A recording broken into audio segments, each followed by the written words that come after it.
Beautiful hair is pretty. I know. Your face is much pretty. It's pretty.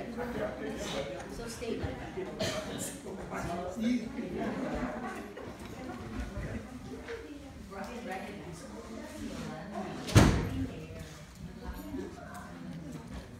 Thomas.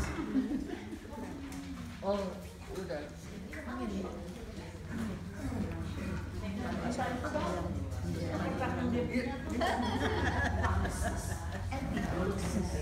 Oh, bilangin cuma dari sampai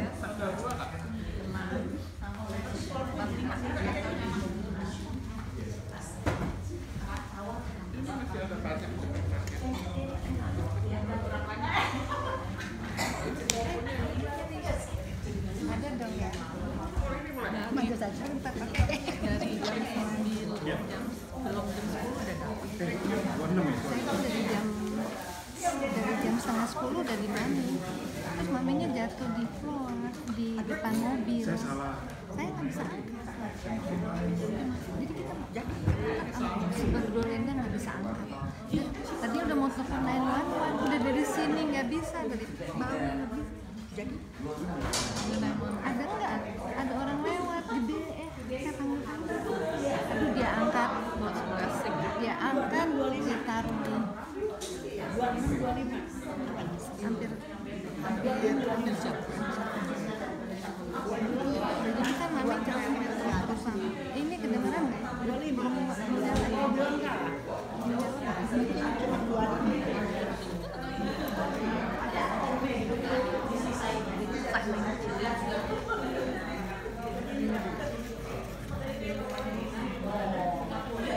Sampai 26, 25. Ini 25. Kalah. Cuman satu. Tadi polisi kalah. Sama langsung pusing. 26. 26 iya tadi aku bilang salah 26 atau 25 nih. 26. Makanya dia lagi Oh, salah.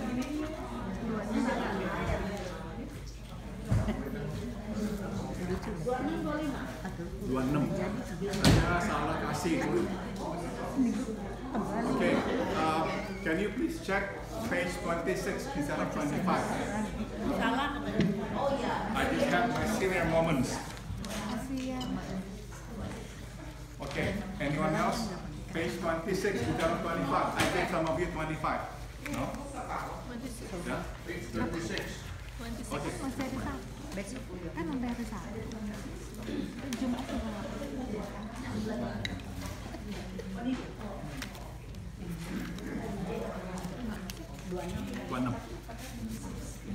Okay. Masih banyak. Mau disimpan. Oh iya, tapi bagiannya banyak. Sama, ini sama. Nanti dalam kelompok doa, tolong doakan saudara Yuda. Kemarin malam dia jatuh di tangga. Ya. In your prayer after this, please pray for our brother Yuda. He fell when he was climbing up the ladder, but the ladder at his home. He's fine, but they just have to make sure that he did not suffer a stroke or anything. Ya, jadi kalau Yuda sehat, oke, masih bisa ngomong tadi. Kemarin udah dibawa ke ER, ini hari mau dibawa lagi ke dokter. He just said suddenly he had no power. The left side, no power, and then he just fell. Yeah. Okay. Saudara, mari kita buka kitab Bilangan pasal 15. Please turn your Bible to the book of Numbers chapter 15. Kita membaca ayat 32 hingga 36. We are going to read from verse 32 to verse 36. Bilangan pasal 15. Numbers chapter 15, 32 to 36.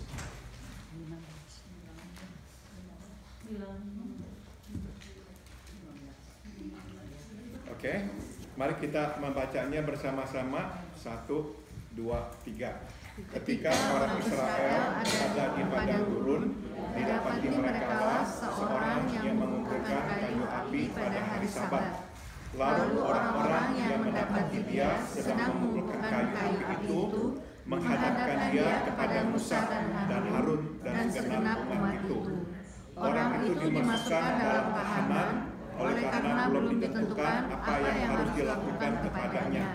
Lalu berfirmanlah Tuhan kepada Musa, orang itu pastilah dihukum mati. Segenap umat Israel harus melempari dia dengan batu di luar tempat perkemahan. Lalu segenap umat mengiring dia keluar tempat perkemahan, kemudian dia dilempari dengan batu, sehingga ia mati, seperti yang difirmankan Tuhan kepada Musa. Mari kita berdoa, let us pray. Terima kasih kami sudah membaca firman-Mu. Sekarang kami memohon, ajarilah kebenaran-Mu kepada kami. We thank you for giving us the time, the privilege to read your word. And now we pray, please explain your truth to us. Dalam nama Tuhan Yesus kami berdoa. In the name of Jesus we pray. Amen. Page 26. Pasal 15 berisikan ketentuan Tuhan tentang persembahan dan pembuatan jumbai-jumbai pada baju. So chapter 15 contains God's commands about offering and also about tassels on garments. Saudara, jumbai-jumbai itu adalah untuk mengingatkan orang Israel akan ketetapan Tuhan.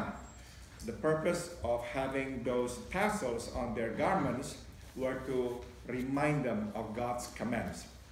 Nah, di tengah pembahasan terjadilah peristiwa yang tragis, yakni seseorang kedapatan mengumpulkan kayu pada hari Sabat.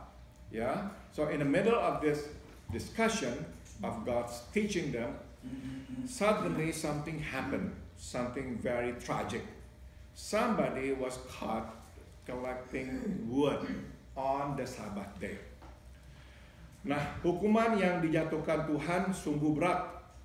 Orang itu dirajam sampai mati. The punishment that God gave was very severe. That man was to be stoned to death. Mungkin kita bertanya, mengapakah Tuhan tidak mengampuni? Tambahkan kata mengampuni orang itu. Perhaps we ask, why didn't God forgive that man? So add the word forgive.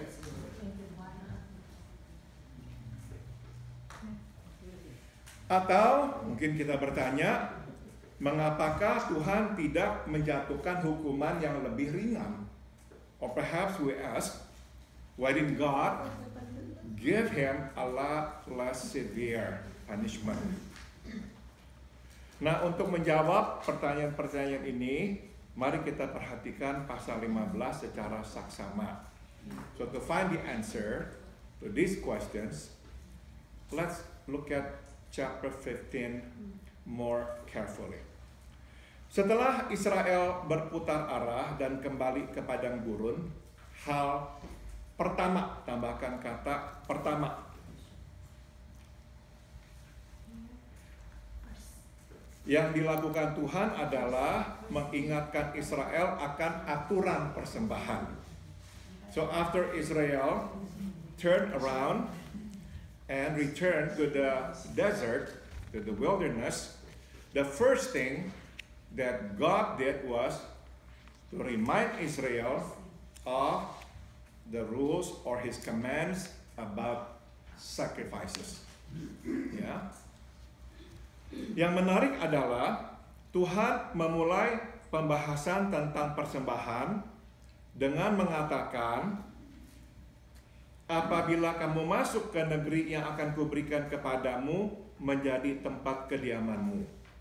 What is interesting is, in the beginning, before God began talking about sacrifices, He said this, when you enter the land that I have given you to be your place of dwelling, Nah, sebenarnya kata yang lebih tepat adalah sewaktu kamu masuk. Ya, the right word is actually when you enter. In Indonesian, if you enter. But actually the better translation is when you enter. Jadi ini adalah suatu kepastian, bukan kemungkinan. Tambahkan kata kemungkinan. So this is a certainty, not a possibility. That is why God said, when you enter, not if you enter the land that I have given you. Suatu hari kelak, 40 tahun kemudian, mereka akan menempati negeri yang dijanjikan Tuhan. So, as if God was like asking them to look forward to the future. 40 years from now, you will enter the promised land. Kita masih ingat ya, Tuhan marah kepada Israel. Mereka tidak mau masuk ke tanah yang Tuhan janjikan. Mereka mau kembali ke Mesir. Perhaps you still remember the story behind it. God was angry at the Israelites because they refused to enter the promised land and they wanted to return to Egypt. Remember, they said, wow, we saw giants in that land. So they returned, not to Egypt, but to the wilderness. But then the first thing God said, when he was about to teach them again, to remind them again about sacrifices, he said, when you enter. Not if. Or I'll think about it. Or I'll see. Ya. Enggak loh. Tuhan gak berkata mungkin, atau Tuhan gak berkata kalau engkau menuruti baik-baik aja. Enggak. God said when you enter. A certainty. A certainty. Sambung lagi. Jadi dapat kita simpulkan bahwa sewaktu Tuhan mengingatkan mereka akan aturan memberi persembahan, secara tidak langsung Tuhan mengingatkan mereka bahwa mereka adalah tetap umat-Nya. Ini indah sekali ya. So we can then conclude when God was reminding them about the rules, about the commands, about the sacrifices, indirectly God was reminding them that you are still my people. Saudara, kalau kita buang orang, kita nggak akan pusing-pusing lagi, karena dia mengajarkan dia aturan-aturan untuk misalnya tinggal di rumah kita. You see, if we don't want somebody to live in our house anymore, we would not bother telling that person about rules, regulations in our home. After all, you're not gonna live in my home. Ya, tapi kenapa kok Tuhan ingatkan mereka tentang persembahan ini? Sebab mereka tetap umat Tuhan. So now we know why God reminded them once again about the sacrifices, about all these regulations, because God wanted them to know, you are still my people. Ya, nggak ada yang berubah. Ini tidak pernah berubah. So this never change. Mari kita sambung. Hukuman Tuhan tidak mengubah status. Tambahkan kata status. Mereka sebagai umat pilihan Tuhan. So God's punishment did not change their status as God's people. Ya. Itu sebab jauh hari 40 tahun sebelumnya Tuhan sudah mengingatkan bahwa inilah yang mesti dilakukan sewaktu nanti mereka memberi persembahan kepada Tuhan. So you see, long ago, 40 years before, God had already reminded them, this was something that you ought to do when you bring your sacrifices to me. Betapa besar kasih Tuhan. How great is God's love. How great is God's love. Kita perlu mengingat kebenaran yang indah ini. Sewaktu Tuhan menghukum Tuhan tidak membuang kita. Tambahkan kata membuang. When God punishes us, He does not throw us away. He does not cast us out. Kasih-Nya tidak berubah. Status kita pun tidak berubah. His love never changes. Our status never changes. We are His people. We are His beloved children. Saudara, kita ini manusia kadang berdosa. Dan jangan lupa, kalau Tuhan menghukum 1000 tahun yang lalu, 2000 tahun yang lalu, Tuhan juga menghukum hari ini. See, we are sinners. When we sin, God punishes us. Don't we forget, yeah, He is the same God. If He punished sinners 1,000 years ago, He still punishes sinners today. He still does. Tapi kita mesti ingat, waktu Tuhan menghukum karena kesalahan atau dosa kita, Tuhan tidak membuang kita. But always remember, when He punishes us, He never throw us away. Never. Never. Ya. Saudara, apakah kita pernah menghukum anak kita sewaktu anak kita masih kecil? Have you ever punished your children when they were little? I'm sure we all have, yeah. And biasanya setelah kita menghukum anak-anak kita, kita merasa apa? What did you usually feel after you punish your children? You feel badly. We feel badly.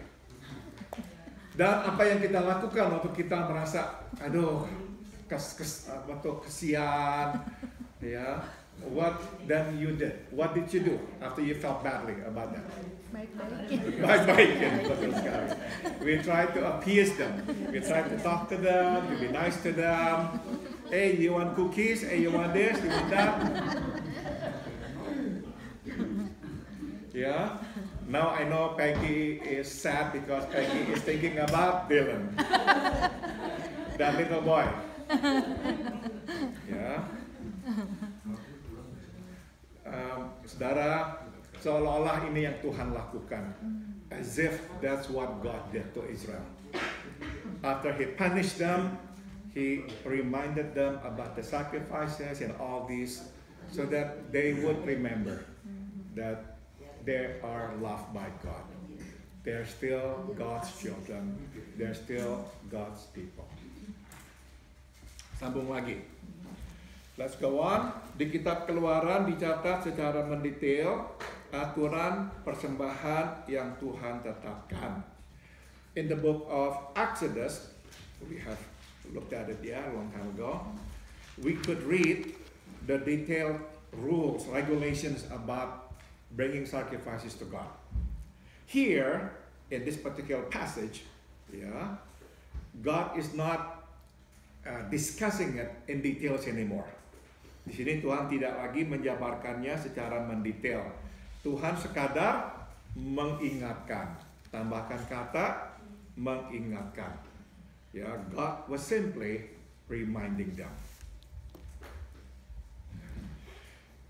Persembahan mengingatkan Israel bahwa mereka adalah umat Allah. Tambahkan kata umat. Yang kudus, dan bahwa mereka bertanggung jawab kepadanya dan mesti menghormatinya dengan cara menaati perintahnya. So sacrifices reminds Israel that they are the people of God, the holy God, and that they are responsible to Him, they are accountable to Him, and they are to revere Him by observing His commands. Itu sebab Tuhan meminta mereka untuk membuat jumbai di baju, untuk mengingatkan mereka akan perintah Allah. Tambahkan kata perintah. Sudah ada juga. And that is why God asked them to make these tassels Yeah, to sew these tassels on their clothes to remind them of God's commands. Oke. Jadi barang siapa bajunya ada jumbai-jumbai, saya tahu saudara orang yang rohani sekali. So whenever I see tassels, I see. Yeah, she has all the tassels. She's a very godly woman. Tapi baju selendang. Tapi dibelikan baju. Yang penting jumbai-jumbai. Oke, sambung lagi. Setiap kali mereka melihatnya, mereka diingatkan untuk menaati Tuhan dan menguduskan hidup mereka. So every time they see these tassels, they are reminded to observe God's commands and to live a holy life. Sambung. Kita pelupa. Tambahkan kata pelupa. We are forgetful. Tante pelupa nggak? Lupa. Sering. Yeah. Masih penting sering dengan Me too. Soal Me too. I'm forgetful too.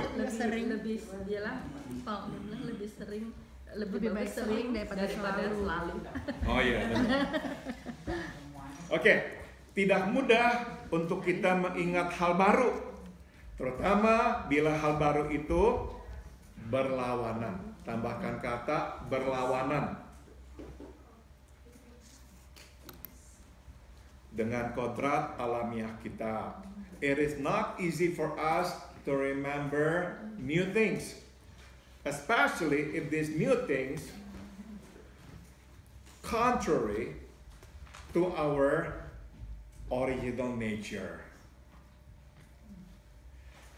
Bila sesuai dengan kodrat alamiah kita, lebih mudah kita mengingatnya. If it is in accordance or the same with our nature, it is easier to remember the new stuff. Nah, coba kita sekarang masuk ya. Tidak heran mengampuni jauh lebih sulit diingat dan dilakukan ketimbang membalas. Tambahkan kata membalas. Sebab membalas sesuai dengan sifat dasar kita. Sedang mengampuni tidak. Now we know why to forgive is harder to remember and to do. Because to avenge is more in line with our nature.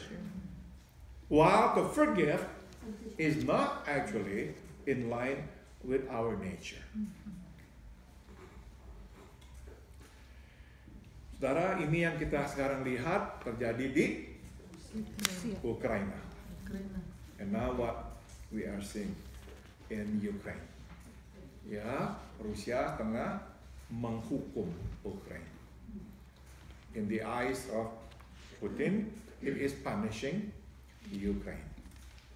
Saudara, menghukum, membalas sesuai dengan sifat kita. Kita tahu dari mana? Dari anak-anak kita waktu masih kecil. Ya, we know that to avenge is more in line with our nature. How do we know that? We don't have to look far. Look at our children when they were little. Ya, saudara, anak kecil kalau diganggu, apa yang akan dia lakukan? Balas. We see that all the time. When, for example, our son, was like stepped on, the toy was taken, the first thing they would do was revenge, retaliate. Jadi mengampuni itu sebetulnya memang bukan sifat dasar kita. So now we know, to forgive actually is not our nature. To retaliate is our nature. Sambung lagi. Itu alasan mengapa Tuhan meminta Israel menambahkan jumbai-jumbai pada baju mereka untuk mengingatkan mereka akan Tuhan.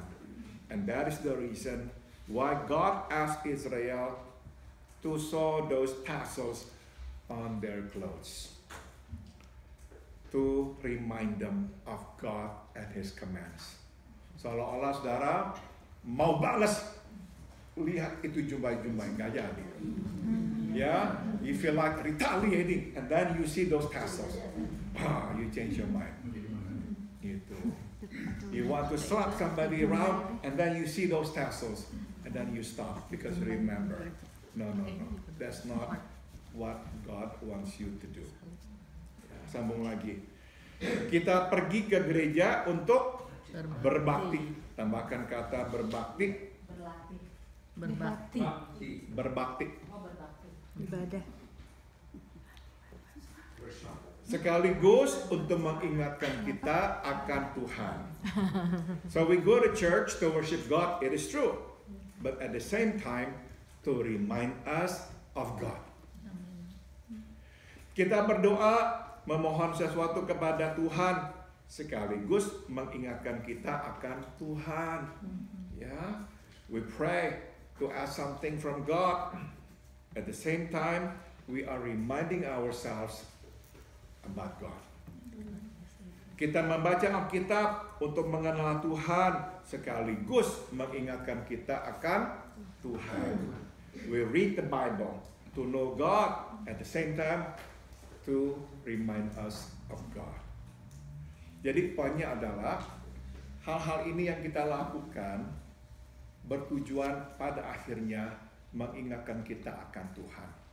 All these spiritual disciplines that we do, in the end, remind us of God and His commands. Ya. Mari kita akhiri. Di tengah penyampaian perintah Tuhan inilah orang itu pergi mengumpulkan kayu di hari Sabat. Padahal dia tahu akan larangan Tuhan bekerja di hari Sabat. So in the midst of God's reminding Israel about His commands, right in the middle of it, this man walked out and began collecting woods. Even though he knew God's command, you shall not do any work on the Sabbath day. Baru saja Tuhan membahas tentang berdosa secara sengaja, tambahkan kata sengaja. Di ayat 30 dan 31. Orang itu langsung keluar melanggar perintah Tuhan. God just talk about intentional sinning in verse 30 and 31. He just did talk about it. Yeah. This man just walked out and intentionally, deliberately broke God's command. Itu sebab Tuhan menghukumnya sedemikian berat. Now we know why God punished him that severely. Ini orang tidak takut Tuhan dan tidak hormat Tuhan. This man, neither did he fear God nor he respect God. Benar-benar tidak ada rasa takut sama sekali. Tadi kata yang saya tambahkan adalah menghormati Tuhan. Ia tidak peduli dan tidak menghormati Tuhan. Ya, jadi keterlaluan. Really outrageous. Jadi sekarang kalau saya tanya, apakah orang itu layak dihukum sedemikian berat? Did he deserve it? He did. Ya. Oke, sudah selesai. Apakah ada pertanyaan atau komentar? Kalau ada silakan tanyakan atau. Oke. Kalau nggak ada, Tante.